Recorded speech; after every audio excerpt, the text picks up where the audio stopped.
Au-delà de la conscience. Nous devrions établir notre pratique là où il n'y a ni pratique, ni illumination. Tant que nous pratiquons Zazen, là où il y a pratique et illumination, nous n'avons aucune chance de faire en nous-mêmes la paix parfaite. En d'autres termes, nous devons croire fermement en notre vraie nature. Notre vraie nature dépasse notre expérience consciente. C'est seulement dans notre expérience consciente que nous trouvons la pratique et l'illumination, ou le bon et le mauvais. Mais que nous ayons ou non l'expérience de notre vraie nature, ce qui existe là, au-delà de la conscience, existe réellement. Et c'est là que nous devons établir le fondement de notre pratique. Avoir dans votre esprit, même une chose bonne, n'est pas tellement bon. Bouddha disait parfois, vous devriez être comme ceci, vous ne devriez pas être comme cela. Mais ce n'est pas tellement bon d'avoir ces paroles dans votre esprit. C'est un peu un fardeau pour vous, et vous pouvez ne pas vous sentir tellement bien. En fait, nourrir une certaine mauvaise volonté peut même être meilleur qu'avoir dans l'esprit une idée de ce qui est bon ou de ce que vous devriez faire. Il est parfois très agréable d'avoir dans la tête une idée maligne. C'est vrai. En réalité, bon ou mauvais, là n'est pas l'important. L'important est de voir si vous êtes ou non dans la paix et si vous y demeurez. Lorsque vous avez quelque chose dans votre conscience, vous n'avez pas la sérénité parfaite.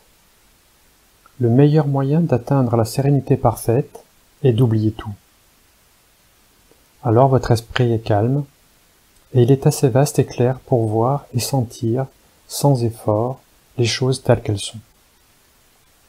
Le meilleur moyen de trouver la sérénité parfaite est de ne retenir aucune idée sur quoi que ce soit, d'oublier complètement toute chose, et ne laisser de la pensée, ni trace, ni ombre.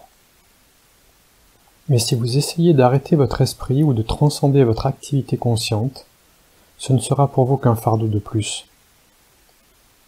Je dois arrêter mon esprit pendant ma pratique, mais je ne peux pas. Ma pratique n'est pas tellement bonne. Ces idées-là sont aussi la mauvaise manière de pratiquer. N'essayez pas d'arrêter votre esprit, laissez tout tel que c'est. Alors les choses ne resteront pas si longtemps dans votre esprit. Elles viendront naturellement et s'en iront naturellement, c'est tout. Finalement, votre esprit restera assez longtemps clair et vide. L'essentiel dans votre pratique est ainsi d'être fermement convaincu de l'originelle vacuité de votre esprit. Dans les écritures bouddhiques, nous employons parfois de vastes analogies pour tenter de décrire l'esprit vide. Parfois, nous employons un nombre d'une grandeur astronomique, si élevé qu'on ne peut le compter. Cela veut dire abandonner le calcul. S'il est si élevé qu'on ne peut le compter, vous vous en désintéresserez et finirez par abandonner. Ces descriptions peuvent aussi éveiller un certain intérêt pour le nombre innombrable, et ceci vous aidera à arrêter la pensée de votre esprit petit. Et c'est pendant Zazen que vous aurez l'expérience la plus pure, la plus authentique de l'état de vacuité de l'esprit. En réalité, la vacuité de l'esprit n'est même pas un état d'esprit. C'est l'essence originelle de l'esprit qu'ont directement réalisé Bouddha et le sixième patriarche. Essence de l'esprit, esprit originel, visage originel, nature de Bouddha, vacuité, tous ces termes expriment le calme absolu de l'esprit. Vous savez vous reposer physiquement. Vous ne savez pas vous reposer mentalement.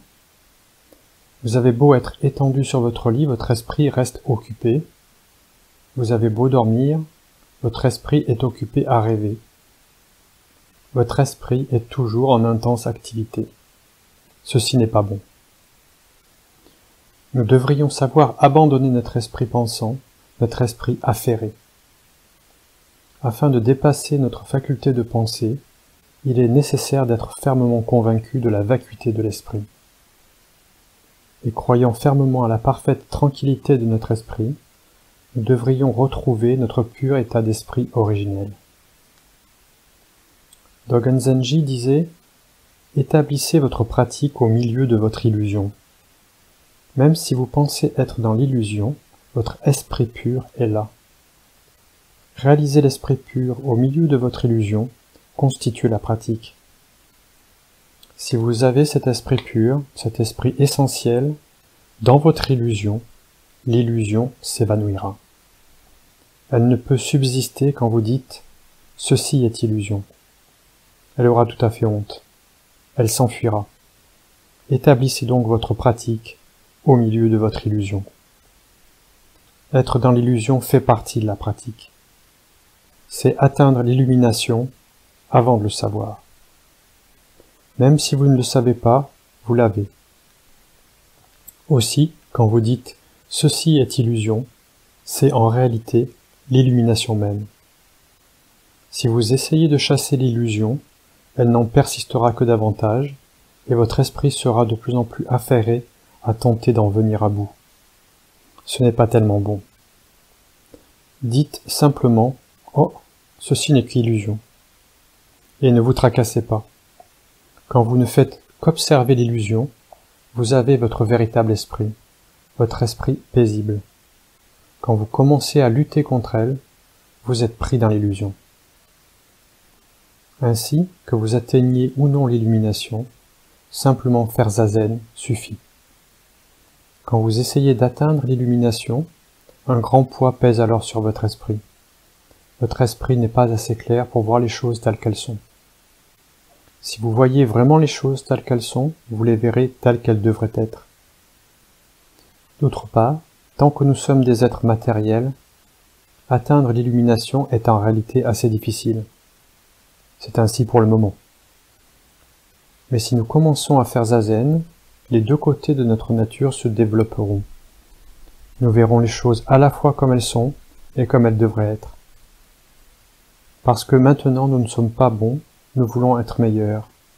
Mais quand nous réalisons l'esprit transcendant, nous allons au-delà des choses telles qu'elles sont et telles qu'elles devraient être. Dans la vacuité de notre esprit originel, elles sont une, et là nous trouvons notre parfaite sérénité. La religion se développe généralement dans le domaine de la conscience. Elle cherche à parfaire son organisation, élève de belles constructions, crée de la musique, forme une philosophie, etc. Ce sont des activités religieuses dans le monde conscient. Mais le bouddhisme insiste sur le monde de l'inconscient.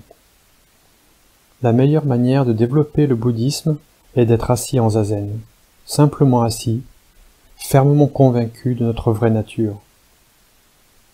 Pratiquer ainsi vaut bien mieux que lire des livres ou étudier la philosophie du bouddhisme. Bien sûr, il est nécessaire d'étudier la philosophie. Ceci renforcera votre conviction. La philosophie bouddhique est si universelle et si logique qu'elle n'est pas seulement la philosophie du bouddhisme, mais celle de la vie même. L'enseignement bouddhique vise à montrer la vie même, telle qu'elle existe au-delà de la conscience, dans la pureté de notre esprit originel. Toutes les pratiques bouddhiques ont été établies pour protéger cet enseignement véritable, et non pour propager le bouddhisme à travers un certain